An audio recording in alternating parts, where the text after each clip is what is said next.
I am Marwan Cameron, and this is The Conduit. All right, everyone, it is Monday in beautiful Kitsap County. It is October 11th, about 53 degrees. It's cold. Got down to, I believe, 38, 39 last night. So this is not even mid-October yet, officially. Why is it so cold? Don't like it. Don't like it at all. But it is time to pull out the sweaters. So I do like that part. I do like pulling out my, getting cozy. And if it does rain or if it's cold, my hot coffee or whatever that hot warming beverage is definitely feel good time. So definitely enjoy that part, as fall is my favorite season. So anyway, on Mondays, we have the Bremerton Housing Authority and KCR come on and talk with us today. We don't have KCR joining us today. Matt is back for his first day, so his back surgery went well, and so we will see him next week. But what we do have today is Lori and Jill from the Bremerton Housing Authority. So let me go ahead and bring them on in. Good afternoon, ladies. How are you doing today? We're doing well. I'm doing well. Me too. Doing good. Well, and as everyone knows, Jill Stanton, who is the executive director of the Bremerton Housing Authority, comes and joins us every Monday. But today we have Lori Ressinger with us today. Did I butcher it? It's okay. With us today to talk to us about something I think is tremendously important, and she's going to give us some tips and tricks, and we're going to talk about that. So we touch on it usually every time we have a conversation, but as we are moving about and trying to find a new place to live, and this is regardless on whether you're using resources from a KCR or a Bremerton Housing Authority or any other kind of social service that's out there, you have to know how to speak to potential landlords and property managers and to overcome those particular barriers, right? Housing it's tight. It's going to get tighter. And, with having to apply for each space, I think the worst that I've seen was like 25. We had a client that applied to 25 places, and at $40 a pop, that's like, well, that was my first month's rent. So what am I supposed to do? So that's very scary. It's very stressful. It's very anxiety ridden. And so we definitely, want to make sure that we have, some information, some tools in our toolkit so that we can put our best foot forward, because you only have that first time to make a first impression, and it is critical. It is critical. So we already have some folks that are tuning in with us. And so Sabrina says comfort food weather, looking good and sounding good, sir. So I appreciate that, Mr. Dent. Some would say soup weather also. Yes, it is. I actually have my tomato soup here, and of course in my purple cup, because it's all purple all the time. And yes, with the vibe. So if you're watching, don't forget to share. Absolutely, please share this out. This is a very important podcast today. And again, this is not going to date itself. So whether or not you're looking for housing, this month, in November, in January, in February, this is going to be very appropriate for you. Please share it out to friends or family members. This is critical information. So I want to jump right into it. I was very excited about it. And, just kind of as some lead up to this, Lori had sent us an email saying, hey, we're working with these emergency housing vouchers, and if you need some search strategies for your clients, let me know and I can do a one-on-one. And so I said, Jill, is there any way that we can get Lori to come on to the podcast and share it out to everyone? And she was like, yeah, sure, I'll ask. And, here they are. So thank you so much for both of you coming on and continuing to support the community in this way. It's tremendously important and impactful. So thank you so much. So I will start with Lori today. Lori, how do you want to go about doing this? Would you like to just kind of go through what you do? Do you want to kind of give us the top 10s, or you are the subject matter expert? You're the SME. Oh, the SME. Okay, cool. I'll just give a little bit of a background, and then we can kind of go into shift into what I would recommend everybody starts with. So when I was searching for housing, it was in 2019. And it probably wasn't as bad as it is right now, but it was pretty bad back then as well. It was pretty hard to find a place, and I did actually apply at multiple places myself, and got denied, or there was a bunch of people in front of me, etc. So when I see when we started getting in all the emergency housing vouchers, it was pretty clear. I was like, we need to have a strategy for people, and we need to make people super confident in what they're looking for and how they're going to go about it. And I also wanted to educate them a little bit about how do I identify a barrier that I'm going to deal with? How do I bring it up? And so far or so forth. So what I tell people before anything is to go back and identify barriers. Sometimes those go into credit. And you want to drill down a little more and see what exactly is it on your credit report that you think is going to be an issue. Sometimes landlords are a lot more forgiving of certain credit issues versus others, like medical debt, things like that. So, it's a case by case basis, and we can always just have a conversation about it. If you're a shopper with BHA, and what we mean by shopper is if you have attended orientation and are actively searching with your voucher. So we go back to barriers. We have lack of deposit funds. We have maybe possible criminal history. We have maybe possible rental history issues. So my first goal is to tell people, identify it, because we need to know what you're working with. Then once we go from there, I want to educate people on how to calculate your affordability. So once they attend orientation with us, they're going to get something called an affordability worksheet. It is an estimate, but you want to make sure you're not looking at places that are going to be outside of your price range. So once they go on and then they find a unit that they think they're qualified for, they need to contact the landlord and then ask about screening deal breakers. And what I mean by deal breakers is, like, some people say minimum this, or minimum credit score, or what have you. And a lot of times if you call them, they'll be a lot more willing to, at least hear you out, kind of have a conversation, and you can go on. You need to find out then if the landlord's willing to work with you. Lori, can I interrupt you really quick? Sure. So when you kind of do that initial, right? Because that can be very scary. It's like, Yeah. well, I want to ask these, what are the deal breakers? But I also want them to all of a sudden look at me like, oh, well, what's going on with you? Yeah, absolutely. So how do you broach that? What's the way to ask that question without, making yourself, send alarm bells in their heads? Okay, yeah, that's a good question. So I basically would just say, introduce yourself, say what you're looking for, say, I want to apply, but I don't want to spend, $35, $45, or $55 on an application fee. So I'm wondering, what do you look for in a candidate? What do you look for in a potential renter? And then you kind of go from there. You feel it out. So I asked that question a lot, and I got a range of answers when I was searching.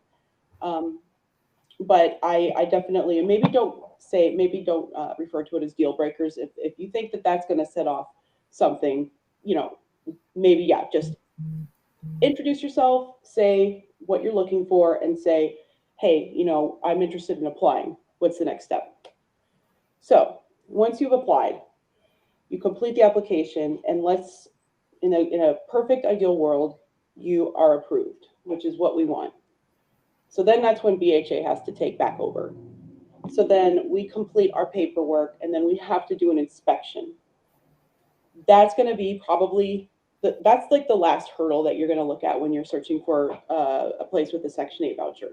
We will try our hardest to walk you through that process and navigate the process so it's as, it doesn't seem intimidating, because I know from the outside looking in, people might look at it and say, I don't know what's going on. I don't know, I don't know who to call to ask questions of. So I try my best to keep in touch with people when they're looking.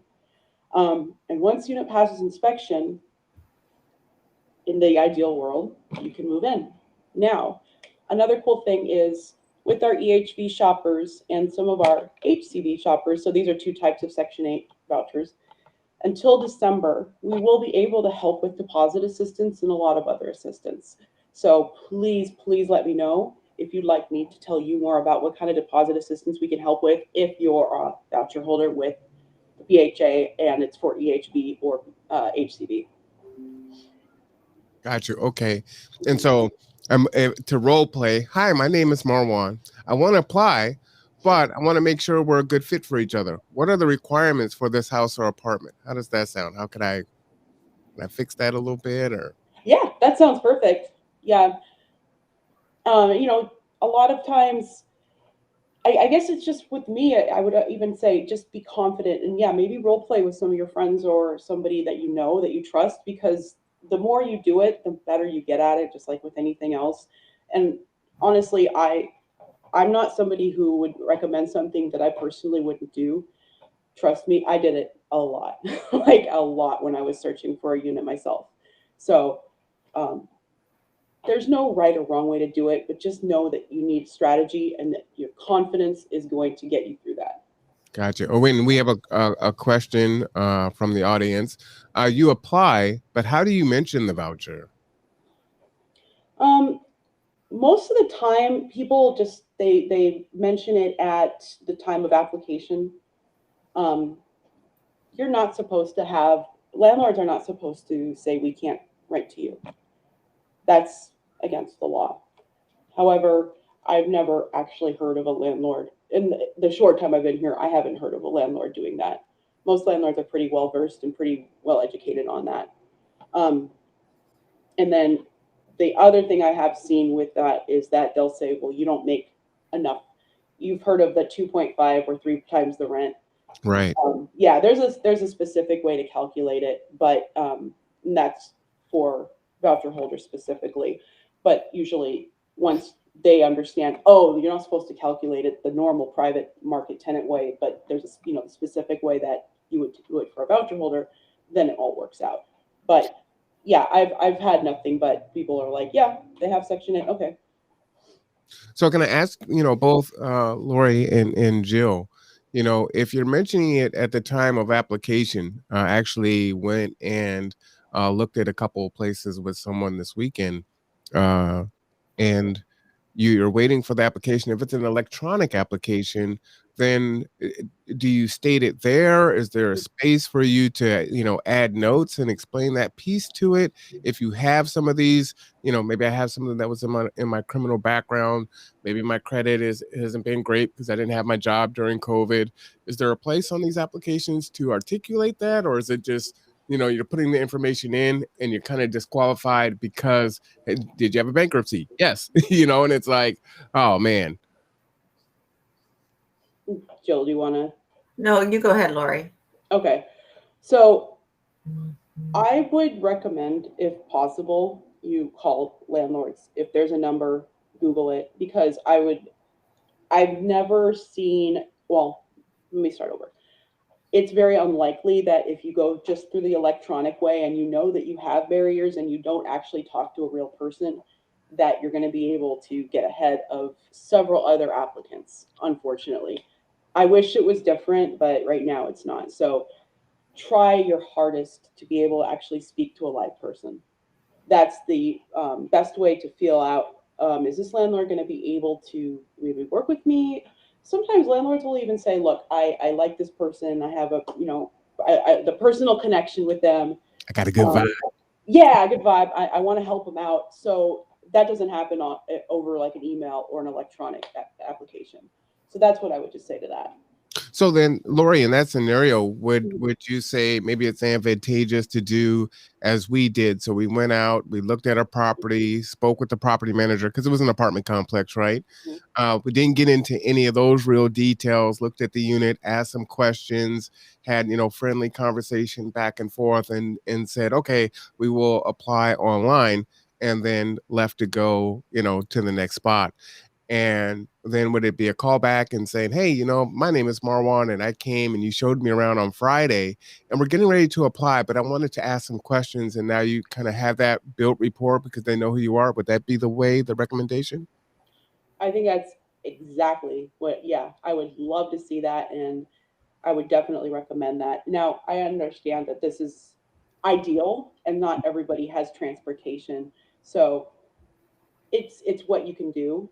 But yeah, if you can do in person, that's great. If you can't do in person, but you can do phone, that would be your next step. But if you can't do it phone or in person, then I guess you would have to resort just luck of the draw with an electronic application. Gotcha. Okay.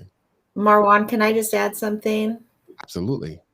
So the other thing is, if you're dealing with a landlord who's not familiar with the HCV program or the voucher program, that we can help with that. So if somebody applies and they sense that the landlord may be uncomfortable, as I've said before on this show, we're a sure bet. We're paying our rent through this whole pandemic. We're paying the bills for to our landlords. So if comes up or is an issue in any way, Lori or somebody from our Section 8 department is happy to call landlords and educate them about the program.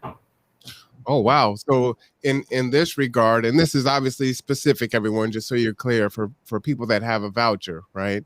But let's say that this individual looked at a space, liked the space, and was like, okay, I want to apply, but they're directing me to this online application. BHA could call that same manager and say, hi, my name is, Lori from BHA, and you had a potential tenant come in and take a look at a space, and we wanted to just let you know that we will be, they have a voucher, and it's pretty much guaranteed rent payment and that good stuff. Is that what you're saying, Jill? Yeah, that's exactly what I'm saying. Ooh, that's powerful. That is powerful. That's awesome. I love that. All right, go ahead, Lori. I'm sorry to cut you off there. Just, I wanted to, it's so serendipitous because I was asked to go with this individual, and, Monday was coming up. And so if I don't go through it, then I don't know what to ask. Right. So, it's like, oh, hey, well, when I did this, I actually had a, what is it called? It's not a headhunter, but I actually had someone looking for a space for me. I had an agency doing that when I moved. So I didn't have to go through this process. And so you don't know what you don't know. And so this is a really important piece. So, thank you so much for that. Such a great podcast today. Please continue. Okay, so I think I can't remember where we left off. I apologize. No, but do you remember, Ron? So you come back to BHA once you've found the place, and then now this is kind of the next step on what Bremerton Housing Authority does from that point. That's right. So when you come back to BHA, after your application's approved, just call me because I will walk you through the next steps. I don't want you trying to figure it out on your own. So I will let you know about the paperwork that you and your landlord need to fill out together. Then we'll have an inspection scheduled, and hopefully, cross your fingers, everything works out, because we have to not worry, but we have to look at a few things. We have to make sure the unit passes our inspection, our HQS standards, so they're HUD standards. We also have to make sure the unit is rent reasonable and affordable.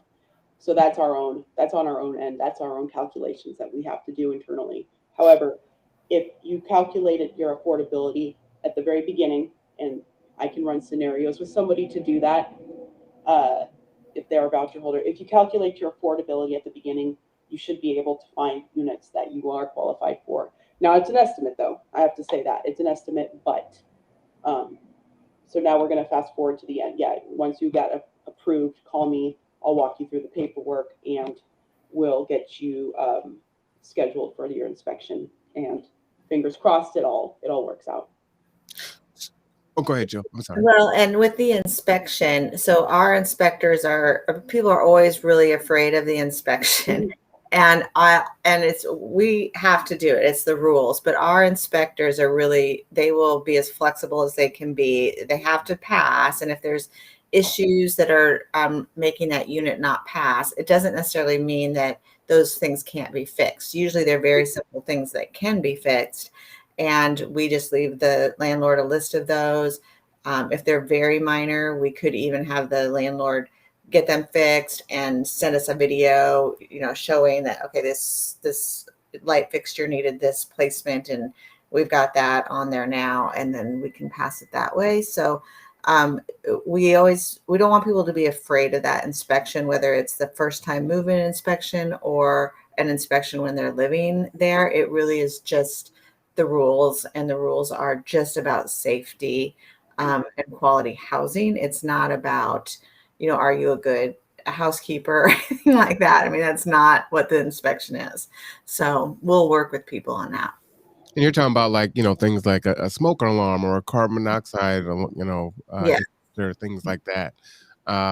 And I think it would be in BHA's best interest, right, to find new landlords that can come in and accept vouchers and things of that nature. So I'm going to make an assumption, and you can confirm that BHA has a vested interest of finding more landlords and homeowners to come in and join this network and create housing opportunities for more people. And so it's not to hit them over the head, it's to actually say, hey, let's work together and get you to a point where you can be great for our tenants. Yeah, that's exactly right. Right. In fact, we do have one landlord just recently that has said, okay, she really wants to work with us and work with our client. And so even though, our client had some barriers, this particular landlord wanted to rent to somebody that really could use this. I mean, not everybody needs to have a house, but she particularly chose our client. And so, it is not unheard of. And yes, we're out there all the time just trying to get new landlords educated and get them onto this program. So, any leads on that, we would welcome. Yeah, to piggyback off of Jill, if you're listening and you know anybody, and I mean anybody who might be interested in partnering with the Bremerton Housing Authority, I am their landlord at bremertonhousing.org, and I believe that information is under my name as well. Please, please, please pass along that email to anybody.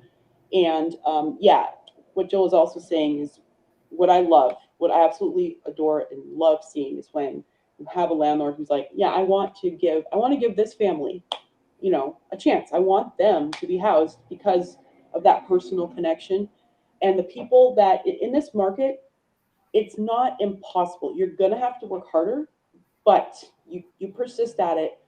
And I have seen, time after time after time it working out. So you just got to be, and I know that's easier said than done. It's incredibly easy to get discouraged, and my heart goes out to people that are in that spot. But just know, if you're a voucher holder looking for a unit, just know you can call me, you can talk to me about any issues you might be having. I don't want you to give up. I want you to keep looking. Yeah, absolutely. And so is it fair to say that this is kind of advice if folks have the EHV voucher or Section 8 voucher, it's just whatever voucher you have, this is kind of the process, correct? Yeah.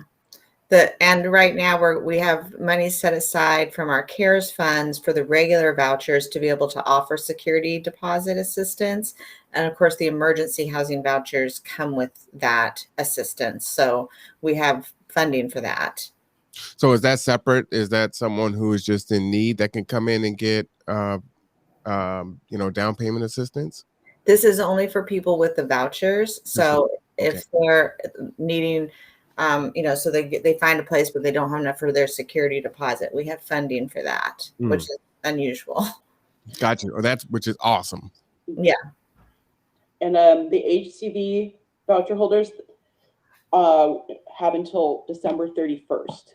So if you're searching, just know that, there's I wish it didn't expire, but it does.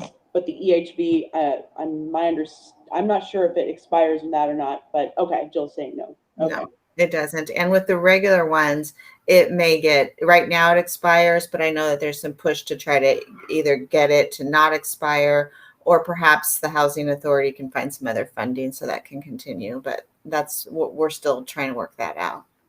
Now, for the voucher holders, can they also get assistance with the applications? Because those fees, there's so many of them trying to find a spot. It's like, don't put all your eggs in one basket. And so you're trying to find it. So is there help that way too? Yes, absolutely. For the emergency housing vouchers, there is. Yeah, we have, what we did is we said, what are rental applications? Like, what are the average cost? And it comes out to like $35 to $75. So yeah, we can cover it. We just need either we can pay for it directly. If they contact me, I can set that up. Or if they want to get a receipt, including their name, the unit address, and the date for our auditing purposes, we can reimburse as well. Because yeah, we know that those can add up very quickly. $70? Good Lord. Yeah. And it's for every adult too, which is just mind-boggling.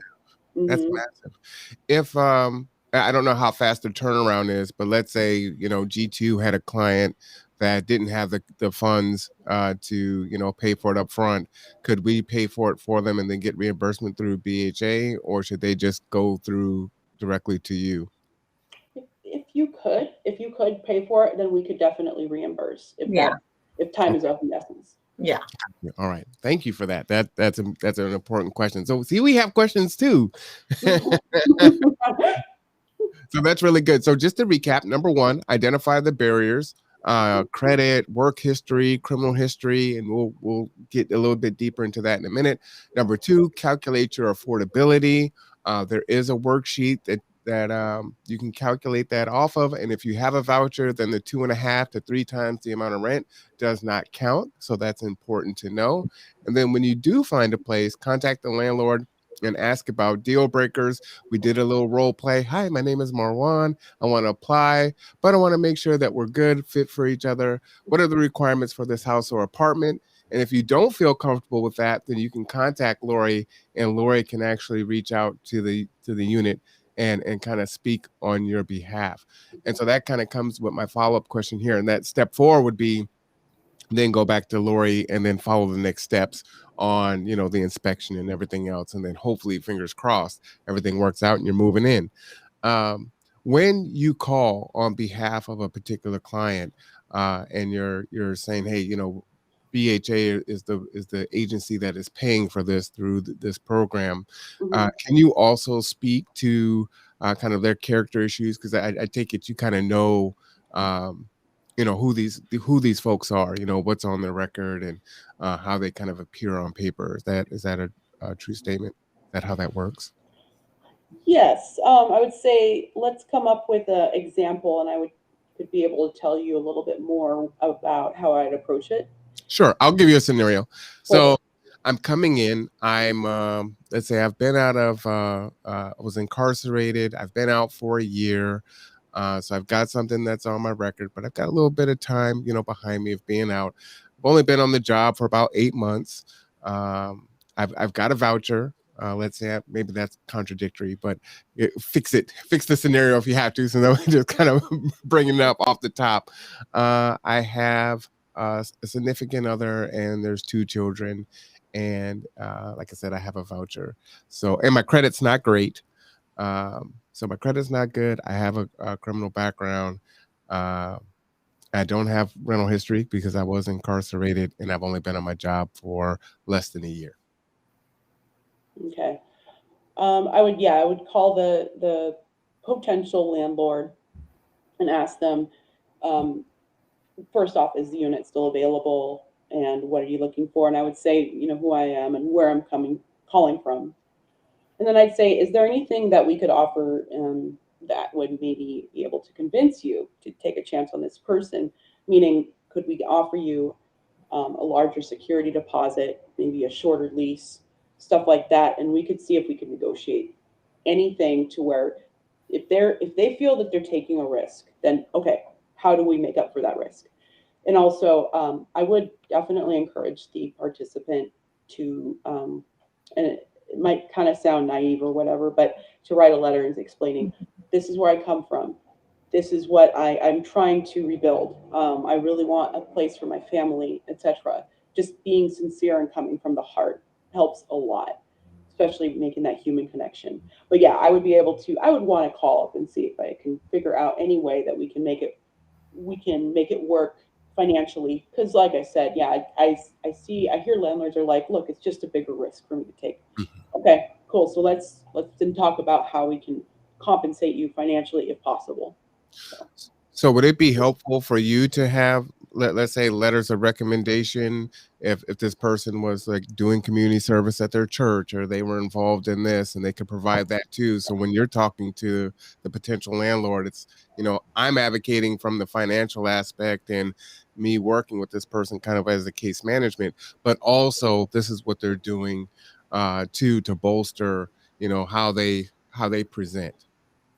That would be very, very helpful. I'm glad you suggested that, because definitely the more we can work with, see, I always get a little bit, I don't want to instruct someone, hey, do X, do Y, unless they're comfortable with it. But I love if you could and you feel comfortable with that, I can help you write something out to explain, look, I maybe have done this, but I'm trying to rectify that. I do community service.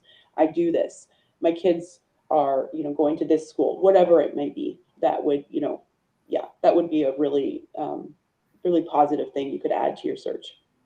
Okay. Yeah. So I would say, maybe even previous landlords, even if there was an eviction, but the experience was good, but it's just, I'd love to, work it out with you, but I've got to be able to pay my mortgage. And so there's an eviction there, but, you were great tenants and they could speak to that. I'm just trying to think of all the things that can be an advantage.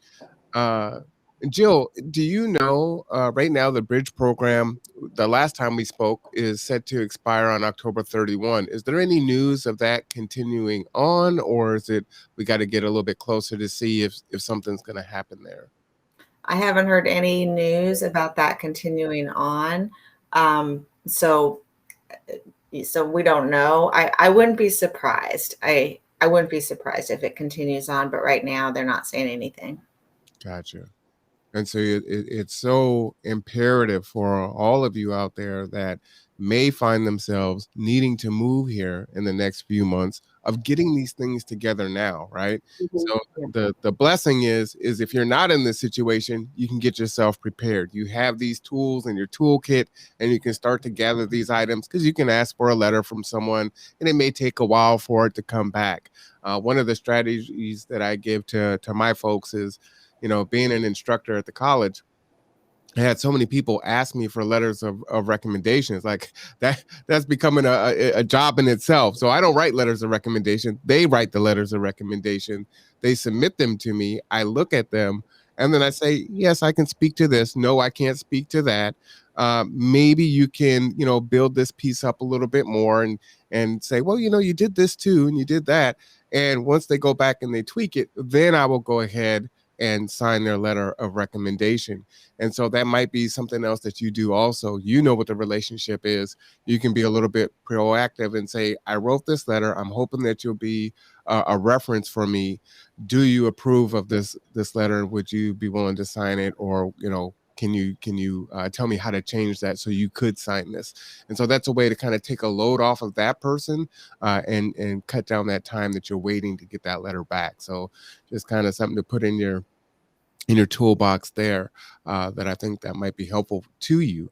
And so as folks are looking for these spaces, whether or not, like I said, they're looking now, they have a voucher, they have until December 31st, I believe you said. For certain, oh, sorry, go ahead, Jill. No, go ahead. For the security deposit help for HCV. Okay. Yeah. And their voucher won't expire. If they have a voucher, that it won't expire. Yeah. Okay. And that's just for the extra help is December 31st. Any tips on how someone goes about searching for open vacancies? Like, where should they search? Should they look at something like Zillow? Should they look at Craigslist? How might they find these listings? So that's a good question too. I would say if you do Craigslist, just know what to watch out for scam wise. I can give a little more information, but there's some. I'm sorry. Go ahead. Please do. Yeah, I'll go into that at the end. So definitely Zillow, Facebook Marketplace, Hot Pads. They're all there. There's also a landlord list that we maintain at VHA that you can ask for if you call the front desk.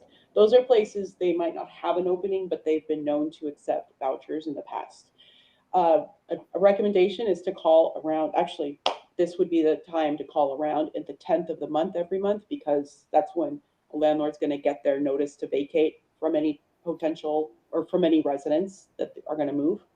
And yeah, just trying to comb through, making as many phone calls, check Zillow frequently, check these places. I've seen, and not to scare people, but I have seen things listed and then taken off the market within less than 8 hours. So if you do it, yeah, and the affordable places. So you're gonna make it your part-time, full-time job. Yeah. To just keep an eye on stuff, unfortunately. So coming back to the Craigslist scams is don't ever send anybody any money without keys. At the end of the day, there's a lot of places that'll say, "Oh, I just moved out of state. I can't talk on the phone. Go look in the unit. It's, don't worry about it." They pull the listings from like these real estate websites, or they pull the pictures, sorry. And then they'll say, "Oh, I'm just wanting someone to take really good care of my house. So here's how it works. You send me the security deposit, and then once I get that money and it cashes, then I'll send you a lease and the keys in the mail." Don't do that. Please don't do that. So that's one of the scams, and I'm not sure if I've heard of any other more recent ones, but that's I've had several of our people almost run into or almost get into that. So I just don't want that to happen to anybody. And there's not a lot of recourse to get your money back either. I mean, these people don't exist and they disappear. So that is a really dangerous one. I've seen that one quite a bit online. So you're absolutely right. So if you mind, if I just wanted to kind of switch a little bit, we're talking about the vouchers, but there are a lot of us out here that don't have a voucher, and I could speak to just what you were saying. My lease expired, and I was looking to move and get into a bigger space, and there was a space that came available, and I went and looked at it, and was told, well, go and apply, that night. The next day, it was gone. And I mean, it was just that fast. And it was like, oh, okay. So it's pretty crazy. So for those of us that aren't going to use a voucher, I know many of the attributes are kind of the same, but BHA isn't going to be there to kind of speak to that character. So if, let's say, we had that same gentleman who's been out for a year, so has that criminal history, doesn't have, a long rental history, has some things on their credit, and is trying to rebuild that, what are some things that they can do to try to overcome as they try to get into a new space? And they're not with BHA? Yeah, they're not with BHA. Okay.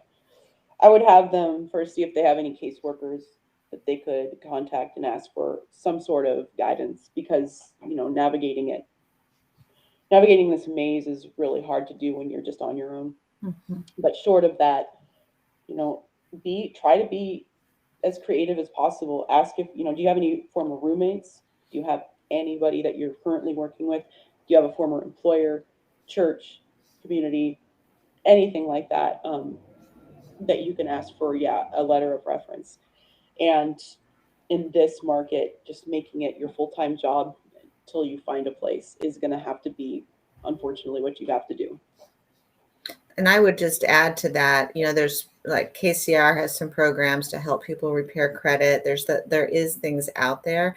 And I think Lori's advice in the beginning of identify your barriers and just start chipping away at them. That's the most important thing. And it's so scary. And it's, we've all been there, right? You just want to avoid and procrastinate and not face it, but list them out and start working on them.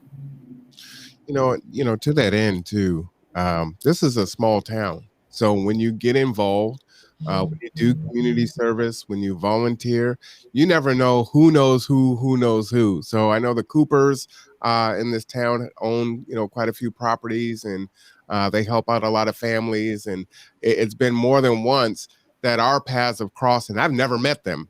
And it's just been through my volunteers, they're looking for a space, and it comes to find out, oh, well, the Coopers helped us here, or they did that. So, just shout out to folks, but it is a small community. And so, you got to build your reputation, right? And so it's important and incumbent upon you to do so. And there's some really easy ways to do it. You're trying to build your credit. You're trying to recover and change your life, whatever that may be. Right. I mean, it can be you have a criminal record. It could be that you got sick and your rental history got destroyed, or your credit got destroyed, or whatever it is. You're trying to build that back, and the only thing that really builds it back is time. But in that, you're building it by being proactive and doing all the things and not waiting. I would say also getting the letters, as Jill was saying, those are things that you can begin to do now. And then, Lori, you were saying that if you have a voucher, BHA can try to negotiate. Do you want a bigger down payment or things of that nature? Maybe also understand that you have some negotiating power too. If it's like, hey, you know what, I'm willing to pay you 2 or 3 months worth of rent, or, I can give you a bigger down payment. You maybe can use those negotiation tactics also, and know that if you have those barriers, you may need to save up a little bit more to do that. Can roommates serve as kind of landlords in that regard, or is that not do landlords look at that as not being official? Oh, so you're basically asking, like, if you had a roommate, can you list them as a reference? Yeah, as a rental history reference, or maybe I moved back. I moved into a place and they're renting a room, and I've been paying them for the last 7 or 8 months. And could they be my official landlord in that case? Yeah, I would imagine so. Just make sure. So the kind of piggyback off this answer, I would definitely think, yeah, if you hand somebody a check every month and say, or cash or whatever, and say, hey, this is my keep to you, this is my rent, then yeah, you can definitely list them as a reference for someone that, you pay your rent on time, you didn't damage the unit, were quiet, you didn't have any issues, that kind of thing. One thing I do want to say, though, for anyone listening, do not omit something that you think this person, your potential landlord, would not like. Just be open about it, please, because if you do omit it, it's going to be found, and then you've completely killed your chances. So, Right, absolutely. Do you think that it might be beneficial to let's say I moved in with my mother, or I moved in with my aunt or something like that, and there's an expectation that I pay rent, and I say, okay, well, let's set up a formal agreement. I'm going to give you a cashier's check instead of just giving you cash every month, so that I can establish some rental history. Would that give more gravitas, or to showing that to a potential landlord and saying, yes, I know this is a family member, we have the same last name, but we had a formal contract. Here are the receipts of me paying every month, so you don't think it's a thing of, oh, it was a family member, they didn't really, wasn't a big deal if you paid or not. No, I have a documented, I paid every single month. Could that be a way to try to overcome a potential barrier? so with these more, I personally, I don't see anything wrong with that. However, I want to say, probably you should, if that's a question you have, you should probably consult a free legal advice, something to that effect, just to make sure that you're doing it correctly and that um, you're not going to be seen as misrepresenting. But I personally wouldn't see any problem with that. But yeah, just to be on the safe side.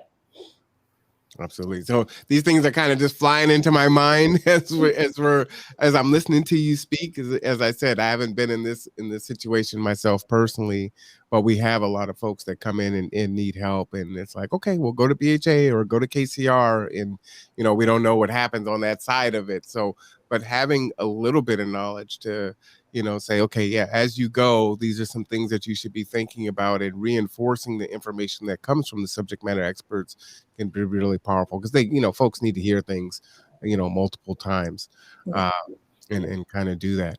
So, man, this has been just super fantastic and awesome.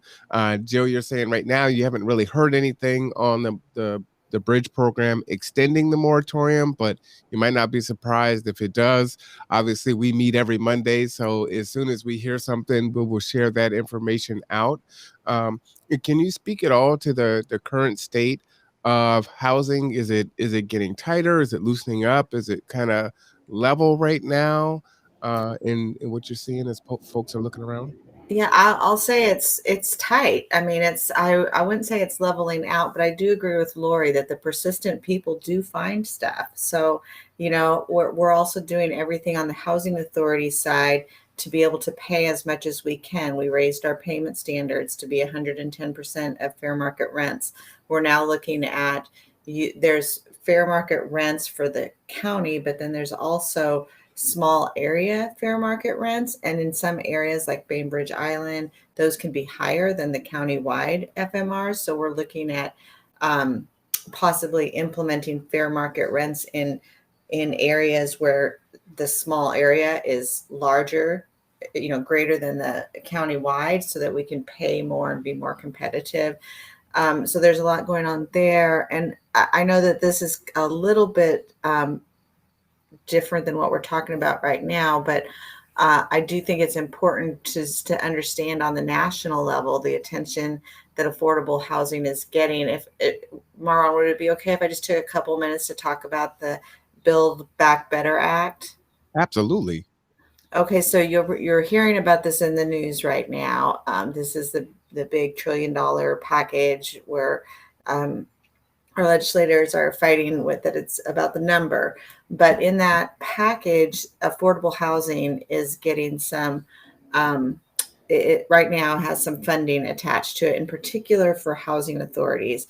And the idea is that by giving housing authorities this extra money, fully funding our programs, that not only will we be able to utilize what we already have, but the chance of expansion of housing is there as well. I'm looking for my email that talks about just how much money we're talking about. But basically, let's see here.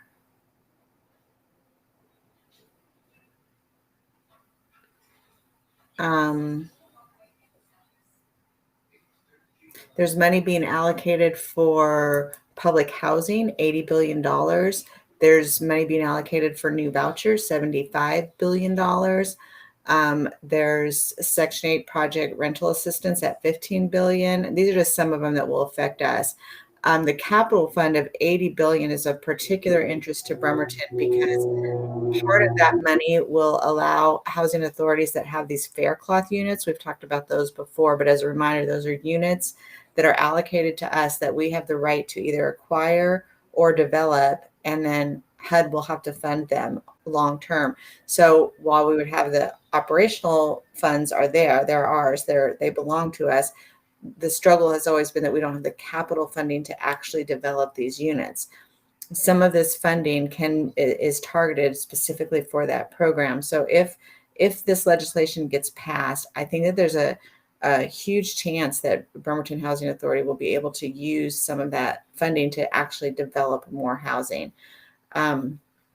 So we are just kind of preparing ourselves for that right now, looking at any assets that we can to see if we have land that is developable that we already own, and then seeing if there's other pieces of land that might be good fits for these properties. So I think we always have to be aware that we need more housing. And so while in the short term, we've got Lori working her tail off, trying to get as many people as she can in housing, the bigger strategy is in the long term, we're going to have to develop more housing, more affordable housing as a community. So if you're interested, there's an advocacy group that has kind of a pre-made letter that you can just submit to your legislators saying, basically, please don't take these housing things out of this bill. Maybe I should put that into the. Yeah, that'd be awesome. Okay, I'll do that. I know of at least 20 people that'll send that on, for sure. Yeah, we sent it out to our employees, and then I obviously put a letter in, and I'm sure that some of our commissioners did as well. So it's super easy. You just go in, put in your zip code, it brings up your legislatures, and it brings up the letter. You put in your name, and it signs it, and it's from you, and it just goes right off. So there you go. All right, I'm going to go ahead and put that in the chat, and I think that's a good one too. We have Mayor Wheeler coming on Thursday, as it is election time. And so I think that's a good question for him and, his opponent. will be coming on the following week. And so I think that's a question that we ask our lawmakers here. What do they believe, and what are they going to do to, solve this nationwide crisis of, housing Yeah. and homelessness? I was watching the news, and in Arizona, they were saying that they're working on building 10 to 12,000 units next year. The issue is that they're having about 70,000 people that need housing, and while they're trying to incentivize investors and builders to come and build affordable housing, a lot of times, they'll dedicate like 20% of those units, that are affordable. But when I did the math on there, I'm like, okay, so if you have 10 to 12,000, units that are going to be built in a year, but you have 70,000 people, that means in 53 days, the math works out. You're going to have that influx of people that need housing. So it's going to take the whole year just to house the people for the first 53 days. What are you going to do for the rest of the year? How do we ever catch up in this housing crisis that we're dealing with? Do you have any ideas on how do we even go about trying to ensure that everyone has housing? Yeah, I mean, it's a great question, and it can get really overwhelming when you start thinking about the numbers. I try to just think about, not being overwhelmed with what we can't do, but really focus on what we can do. So, and it's hard for me too. I'll give you an example, Marwan. So of course, I've been wanting to look for something that we could put 100 units on, or 150 or 200 units on, and it's just not coming up. I can't get the money fast enough. The projects that are getting funding are really shovel ready. They're well funded by their cities or counties. Like the city of Seattle got a whole bunch of funding that we were looking at, because we just don't have anything that's shovel ready or ready to go. So we kind of changed our strategy a bit to be like, well, what could we do right now? And right now we know that there's a piece of property attached to one of our buildings that's developable. It can only probably accommodate 8 units, but we can do it now. Like, we can start that work now. So wherever those opportunities arise is, I think, what we just have to do. And, I think the other program to really look at is universal vouchers. Because if we did have universal vouchers, meaning anybody who qualified gets that assistance. One, you're going to be able to take care of people who are rent burdened and just staying in their own places, not even looking to move. That's going to be a huge help on our culture and our society, and to just not have people being rent burdened. And then secondly, I think if there was this focus on rental assistance, you would see more development, because there could be more landlords and more nonprofits and housing authorities that can build more, knowing for sure that the vouchers are going to be there to pay those rents. So that's just a couple things I would say. No, that's powerful. Could you speak a little to the universal vouchers? Is this a new idea? Is this something that's kind of gaining momentum in Congress, or in the places where something like this could be approved? Or what are your thoughts on that? Yeah, it's been talked about regularly in the housing authority world for a few years, a fairly long time, but it's never been talked about in terms of there being any chance, any hope of it. Now, what I would say is people will probably be like, well, there's probably still not much hope.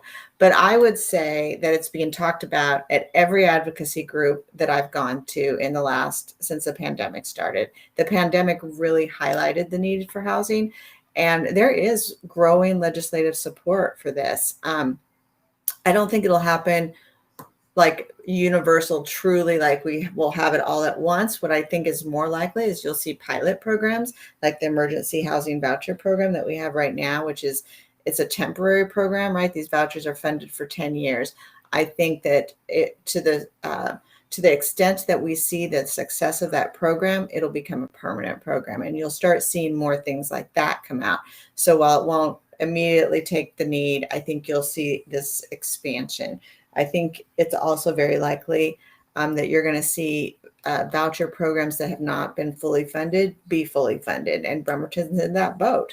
And so I think that those are kind of the two ways I see the universal vouchers slowly coming into this country. And what I wanted, did you want to jump in there, Lori, and say something before I made this comment really quick? So one of the things that I think is tremendously important is, as we think about housing, that this is just not, walls and a roof for someone, that this is so much more. And when you provide stable housing for a family, then you give an opportunity for the children to complete school, to break generational poverty, to obtain wealth, to create a career. It's so much more than just, hey, this person needs a place to live.